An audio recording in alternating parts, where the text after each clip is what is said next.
Toby was worried. So many workmen were needed at the quarry that Henrietta wasn't able to carry them all. Bertie did his best to help, but he couldn't get any closer than the quarry gates. "We need another coach to get the men inside," Toby complained. One morning, Bertie didn't feel well, and Henrietta was all on her own. More and more workmen climbed into her. "Help!" Henrietta exclaimed. "I shan't be able to move." "We can't either," grumbled the workman. "We're too squashed together." Henrietta had a balcony at each end, and soon even these were packed. Toby had a job starting. "Ooh, come on! Come on! Come on! Come on!" Toby fussed impatiently, his wheels slipping on the damp rails. People in the streets stared as the train struggled past. Toby rang his bell cheerfully, but Henrietta wasn't so happy.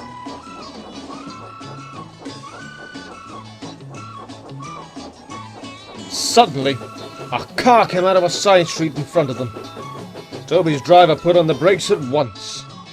The train stopped quickly, and some of the workmen were pushed against the railing of Henrietta's front balcony. A policeman, passing on a bicycle, stopped and wrote something in his notebook. "Oh dear," Henrietta said to herself. "That means trouble, I think." She was right. The next day, an inspector came to see the quarry manager. "Here is a bylaw, sir," he said, "which says that passengers should not be carried on the end balconies of railway carriages." "I'm sorry, Inspector," the manager said. "It doesn't usually happen, but the bus couldn't run today." "Please make sure it doesn't happen again," said the inspector sternly. The quarry manager telephoned the Fat Controller to see if he could help. The Fat Controller wasn't hopeful, and the quarry manager went home to tea, shaking his head sadly.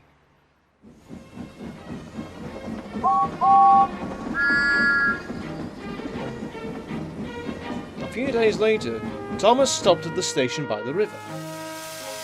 As they waited, he heard a buzzing noise from behind a hedge near the platform. Suddenly, there was a rustling and a loud crash. A man's head appeared above the hedge. He had a saw in his hands. "Oh, it's nice to see the railway once more," he said cheerfully. "It's been like a jungle in there."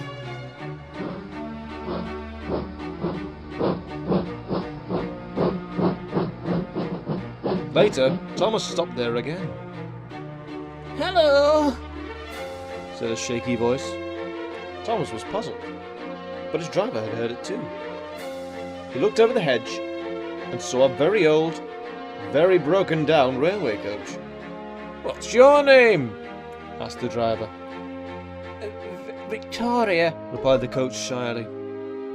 "Are you Thomas's driver?" But before he could answer, the guard's whistle blew and they had to go. At the top station, Toby told Thomas about the workmen.